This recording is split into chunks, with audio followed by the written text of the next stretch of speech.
Good morning, everybody. Welcome to Sports Shorts Daily, presented by LaBear's Casino. I'm Ronnie Rance, Tommy Christsan joining us from Court Street Cafe in downtown Port Allen. Hope everybody had a wonderful weekend. It has been a while since I saw you, been about a week or so. Just got back from St. Andrews, Scotland, where I had a wonderful time with some good friends of mine and former LSU baseball teammate, Luis Garcia. We'll tell you about that trip, but a lot to get to today. Of course, LSU baseball, like what is going on with LSU baseball right now? They've lost 4 of their last 5 in conference. They all look the same. The pitching outside of Skeens and Floyd has been horrible, and that they blew a 13-4 lead at home against a team with a losing record in the SEC. Like that just doesn't happen. Don't know if it's ever happened. And so we'll get into that. LSU ranked number 5 in the latest poll that came out this morning. They play McNeese on Tuesday, their last regular season home game, and then they'll go on the road to Georgia, a Georgia team that got swept against Missouri this weekend, but a Georgia team who's got some very good hitters. So in the way LSU's pitching is going right now, like it's not a lock that the Tigers are going to go over there and get things turned around in Athens outside of when Skeens pitches on Thursday. The LSU softball, they are hosting a regional. They're a number 10 seed overall, and they're hosting the vaunted Raging Cajuns. They'll bring a ton of people from Lafayette. UL's not intimidated by playing in Tiger Park. They're gonna have their crowd there. So this is not a good draw for either team, really. The Raging Cajuns thought they were going to host. They thought they did enough to host. Instead, they're on the road in Baton Rouge. LSU would love to see anybody but UL Lafayette. By the way, Raging Cajuns came to Tiger Park and beat them earlier this year. Also, the NBA playoffs are underway. There's 4 teams left: Denver and Los Angeles. How about the 8 seeds, Tommy? We've got an 8 seed in the Lakers, an 8 seed in the Heat. The Heat taking on the Celtics. The Lakers taking on Denver. A lot of parity in the NBA this year. Ja Morant. Maybe we won't see him again. Who knows what's going on with Ja Morant? I mean, just crazy guy, loses his mind once again. And the New Orleans Saints schedule came out, and I'll tell you which road trip I'm going to make. I've already got it planned, TK. Wow. 13 to 17 games in the Dome. That benefits the Saints in a big way. Let's bring in Tommy over at Court Street Cafe. First off, what's going on at Court Street today? Well, they breakfast, lunch, dinner, 7 days a week, Sunday brunch. Weren't open yesterday, and we want to say Happy Mother's Day to all the mothers out there. Hope it was a wonderful weekend and a wonderful day yesterday for you. But connect on Facebook and Instagram at Court Street Cafe. You'll know the lunch specials, the dinner specials. They had live music on the patio this past Saturday. So lots of good things happening in downtown Port Allen, just a couple of minutes over the Mississippi River Bridge. By the way, I gave a shout out yesterday on the air in the LSU game to Mama Rance, but I heard that. He was probably at a dance recital or something from my niece Reagan, my brother's oldest daughter. So shout out to Mama Rance if she's watching here today over in Lafayette. Happy Mother's Day, Ma. I love you. So let's talk LSU baseball. Okay. I know you have some thoughts. You went to a couple of games this weekend. All 4 of their losses, which 4 of their last 5 SEC losses going back to Saturday at Auburn. They lose 2 series, Tommy, back-to-back against teams with losing records in the conference play. That's unbelievable. We thought the second half of the schedule was the easier half, and LSU would take off and run away with things in conference, and now they're going to struggle. Right now they have to sweep to get to 20 wins, and no one thought that wasn't possible. Everybody thought they were going to get to 20 wins. It was just a matter of whether they get to how much more than that. But that said, what are you seeing right now from LSU baseball, and is it fixable? I don't know, Ronnie. Well, what I'm seeing is this. I was at the ballpark Friday night. Paul Skeens was amazing. It was just not fair. He punched out 15. They went by the run rule. But what happened both this weekend and the weekend before, Auburn and then Mississippi State didn't throw their ace against Skeens, thinking we can't beat this guy. So they went to game 2 with that. And I would expect Georgia to do the same thing this week. Now, but here's the bullpen. I mean, they can't throw strikes. They're throwing too many breaking balls, way too many breaking balls. And when you come out of the bullpen, you got to come out throwing strikes. Okay, it's Mississippi State, a team that has struggled all year. They've had their share of injuries, and LSU's pitching staff's had its share of injuries, but they're just not challenging hitters Again, the old thing, 70% of the time they're going to get out. They're going to pop it up. They're going to hit a ground ball. The defense has been okay for LSU for the most part this season, but it's just painful to watch. I was in a couple of group texts yesterday. I watched every pitch yesterday with you and Lynn Rollins calling it. When it was 13-4, I texted somebody that I wonder if they can hold on to this lead. I mean, while it was 13-4, obviously they didn't hold it on. And then the text messages and the memes were flying. It's like watching them last couple of years of Les Miles as the head football coach at LSU. It's just painful. It's like, what's going to go wrong next? Is this going to be a triple down the line? Is this going to be another walk? Is this going to be a hit batter? Another walk. We had 10 walks, 2 hit batters yesterday. And they're just not throwing strikes. And that's the key. I mean, that's the oldest saying in the world to a pitcher, throw strike, right? Boom. Not doing it. I don't know if it's fixable, Ronnie. I mean, unless they start throwing fastballs and challenging people. I mean, you got guys throwing in the low 90s, mid 90s, and they're throwing 3 straight breaking balls in the dirt or the wave curveball way away. I mean, these hitters are laying off of that. They know that, and I don't know if it's fixable. It's a huge question. They're now number 5 in the country, and depending on what happens in Georgia and what happens in the SEC tournament, I think their body of work would make them a national seed, but it's not guaranteed. I think they need to win 1 at Georgia to be a lock. Thank you, favorite oldest son. That's a good play on words there. Very nice. Thank you, Ma.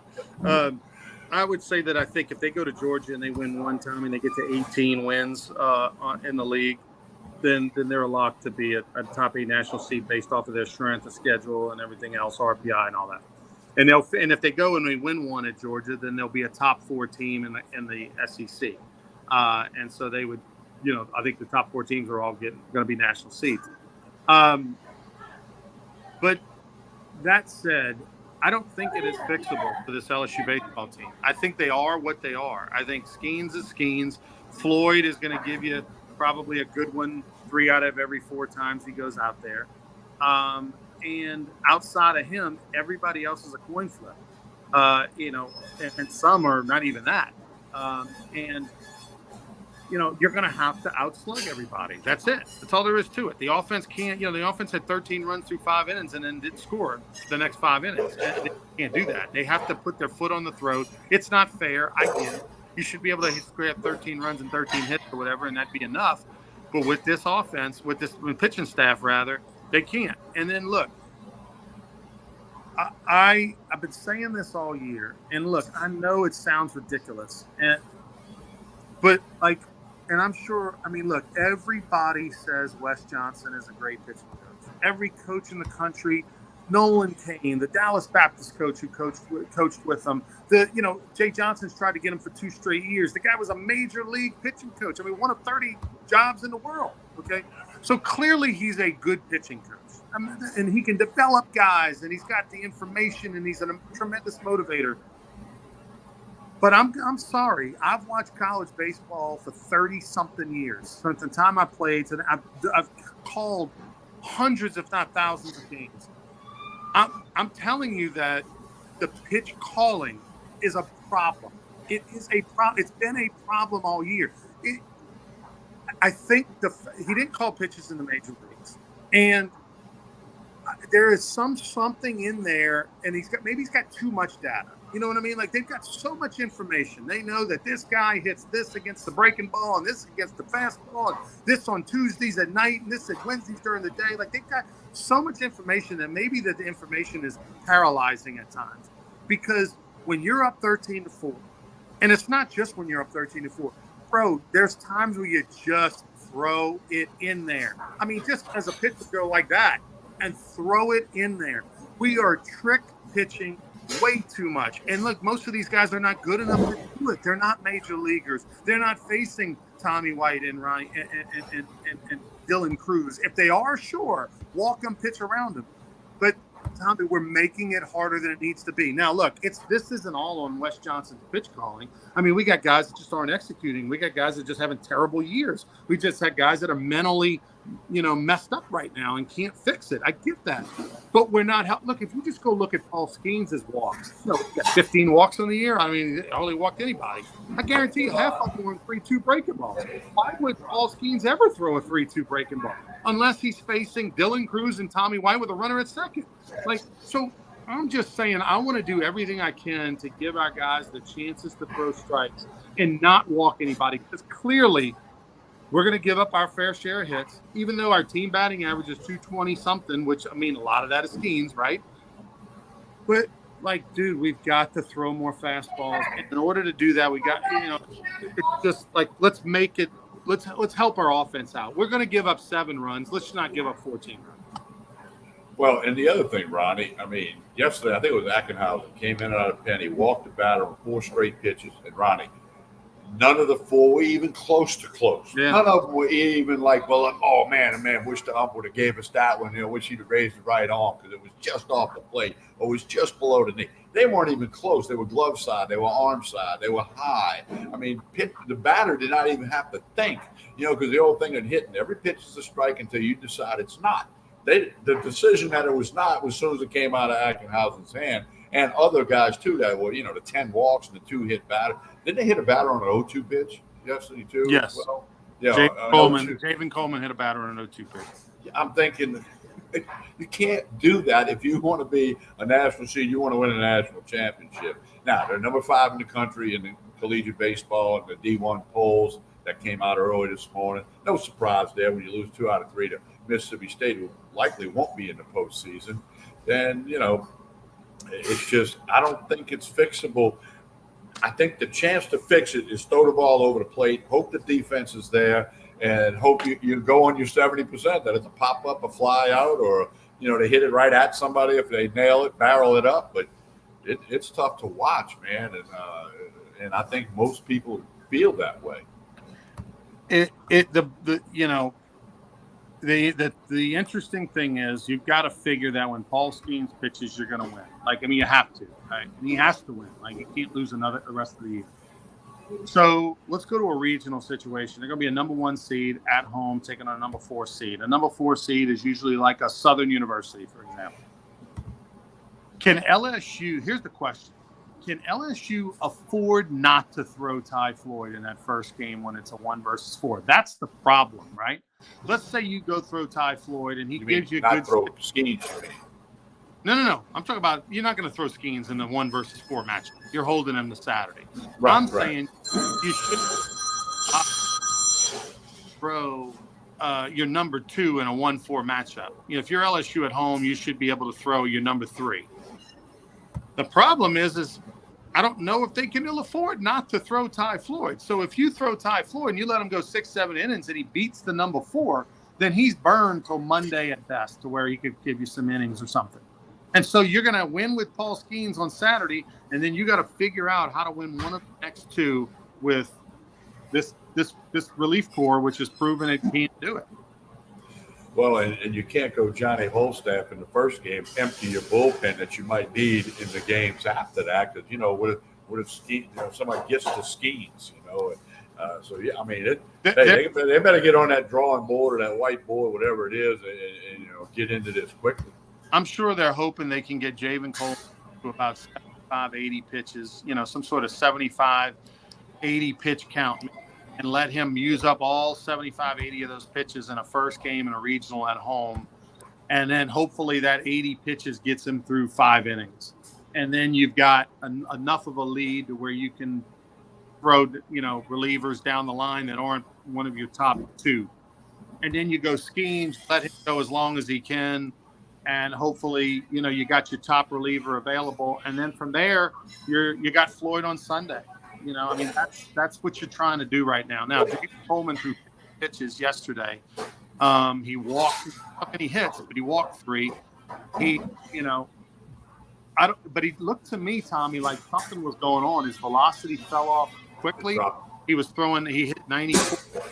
He's throwing 87. So they let him pitch. He wasn't hurt, but he definitely lost some juice from the first. Yeah, and I heard you and Lynn point that out yesterday. You were right on that 93, 94 turned into 86, 87. And his breaking ball was working well, but the velo just went out the window. Don't know why. We'll have to wait and see. But hey, we'll talk plenty about LSU this week. McNeese tomorrow night. Got to get that W, and and go forward. Ronnie, Chris says all of a sudden you got this major Scottish accent all of a sudden. Can you explain to the folks where you were last week? So anyway, last week went to Scotland, played 4 rounds at 4 great courses. This is King's Barn right here. I'm repping all my gear right to just for today. This is King's Barn, which is about 15 minutes outside of St. Andrews, Scotland, the home of golf. And let me tell you something, King's Barns is the best golf course I've ever played. It's amazing layout. It's amazing walkabout. You've got to walk and have caddies. Then this is the old course in St. Andrews. I'm trying to figure out how to work my phone there. The old course in St. Andrews, my goodness.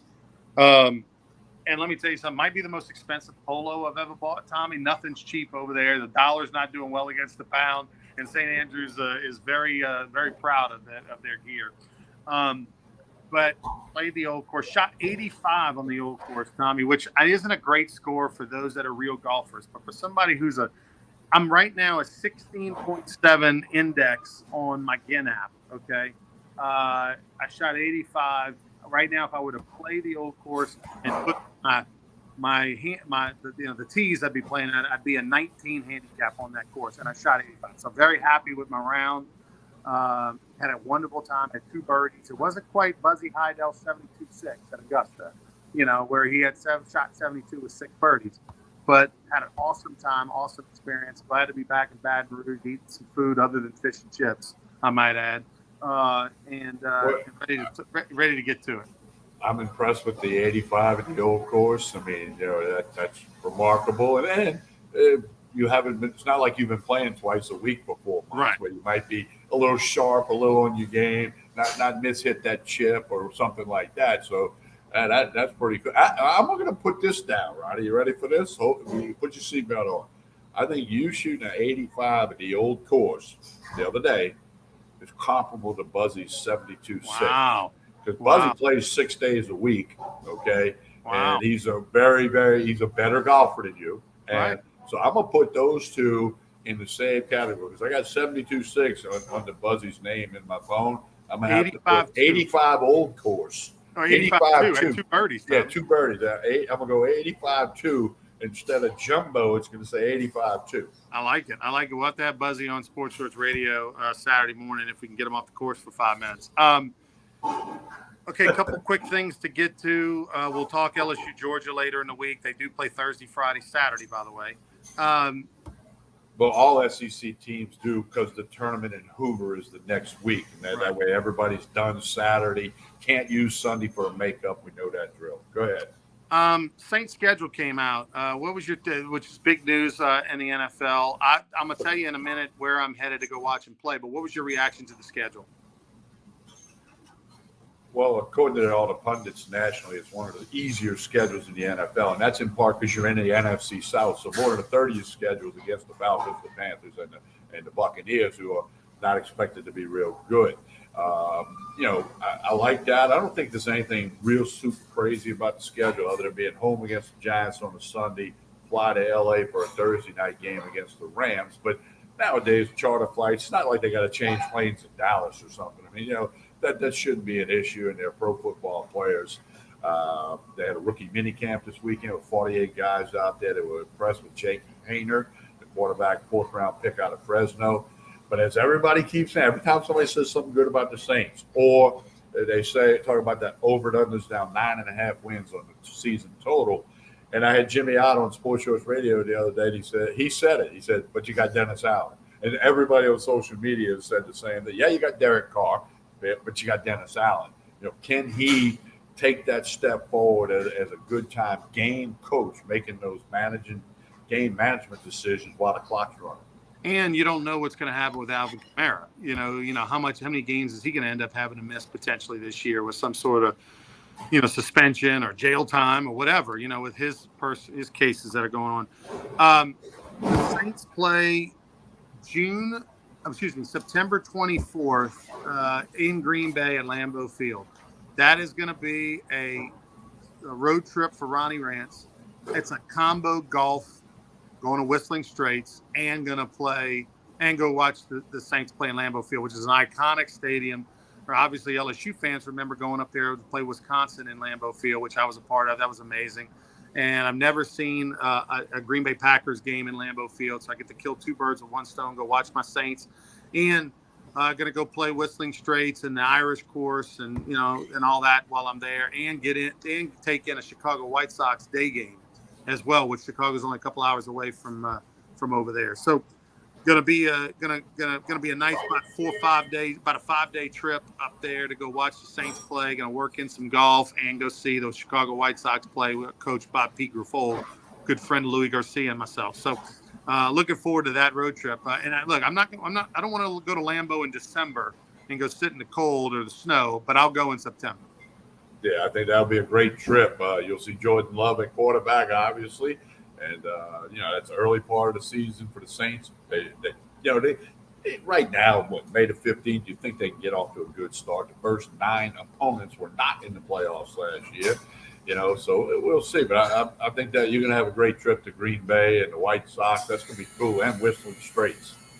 So I want to get one quick thing in, and then we'll break away and we'll talk again on Wednesday. Ja Morant, who 6 months ago, Tommy, was the future face of the league. He and Zion Williamson, former AAU teammates. You could see these two being, LeBron James type level, Chris Paul type level, for 10 years, in the next 10 years. And now Zion doesn't ever play because he's hurt and fat and everything else. And then Ja Morant is facing the possibility of a year suspension potentially. Yeah, it could be a half a year, could be more. A lot of speculation on the Dan Patrick show this morning about that. Explain what happened. Explain what happened. He was driving a vehicle. Someone else posted a live Instagram thing. Somebody that only had like 150 followers. And Morant's got a gun and he's waving and he's putting it by his head. He was driving the vehicle. Well, again, there was only 150 followers, but it went viral in a hurry. Screenshots of it, all that good stuff. Just 2 months after he adamantly apologized for what he did, with the gun in the strip club and all of that, and apologized to the commissioner and his teammates and the team, and then he texted them all. But then when he was off his suspension, he told them to their face he was sorry and he learned from it. It never happened again. 2 months later, it happens again. But the thing he did before cost him $39 million because if he'd have been first team, second team, or third team All NBA, he'd have maxed out his contract going forward. Well, he didn't receive those awards because of the gun thing. And then now, he's going to be suspended a half a year or a year, suspensions in the NBA without pay. Dan Patrick made a good point, right? The more money you have, the more yes men you got around you. You don't have anybody saying, hey, man, this is a stupid idea. Don't do it. Like when Brett Favre texted a picture of his junk to the girl in New York or whatever, nobody was there to say, hey, Brett, you might not want to do that. Well, Morant has got too many enablers around him. Just letting him do stupid stuff. He's footing the bill for everybody. They're not going to say, "Oh wait, by the way, John, don't hold that gun in your hand," or I'm not going to put the video on you when you got the gun in your hand. So it's unfortunate. Part of you say maybe he's just a dumbass. Maybe he's just so stupid doesn't want to play in the NBA. But then does he have some other issues or problems? I don't know. But man, it's a sad story.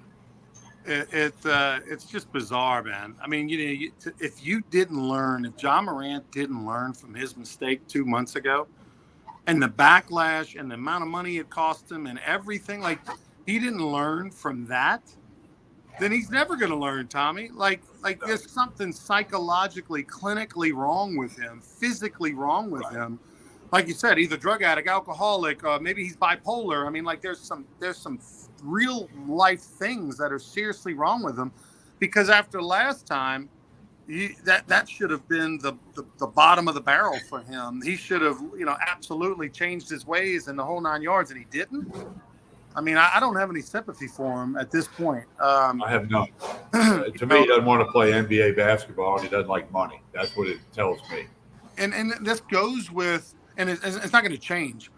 Excuse me. This is not going to change, but it also goes with the fact that these athletes at all sports, not just basketball, but at every sport, they're getting so much money at such a young age that Morant's 23. Let's point that out. He's 23. And he's a veteran in the league. You know what I mean? And my point is, they get so much money at such a young age that it just distorts their reality. They can do anything they want for the most part with no ramifications, say what they want. And people are, and for some reason, I think they can't all handle it. And clearly, he can't handle it. And we don't know his background or where he came from, and the tough streets or not, or whatever. I don't know anything about where he grew up. I don't know if he grew up in a poor neighborhood or middle class neighborhood. Nothing. For LSU coach. Well, and he played at basketball in college for LSU coach Matt McMahon. I don't know if McMahon's going to. Yeah, you're back. I don't know if McMahon's going to make any comments. Nah. I'd be curious, like off the record, if I saw Coach McMahon. But was Morant was he a bad dude at Murray State? Did you have issues with him, or was he that perfect college kid? But then the money might have been what changed him. Because I'm sure at Murray State, he was trying to find money to buy a pizza, and now he can buy a pizza chain. So. It's just, it's very, very, very unfortunate. Hey, Ronnie, 2 weeks from tomorrow, the Rougarou will be at Pete Goolsby Field in Baton Rouge playing baseball. 2 weeks from tomorrow. Tickets and merchandise are available. brrougarou.com. Get it done. I feel the excitement building, Ron. Opening day, May 30th. We hope to see everybody there. That's a Tuesday night. We play Tuesday, Wednesday, Thursday at 7 o'clock that week. So make your plans to join us. Bring the family out. It's going to be a lot of fun. Tommy and I will be back here on Wednesday for more Sports Shorts Daily, presented by LeBear's Casino. Don't forget Rougarou tickets, the best deal in town at brrougarou.com. Tommy already told you about Court Street Cafe, only 5 minutes from downtown Baton Rouge. Go check them out. We will see you on Wednesday. For Tommy and Ronnie, have a good one. Please like and share this video.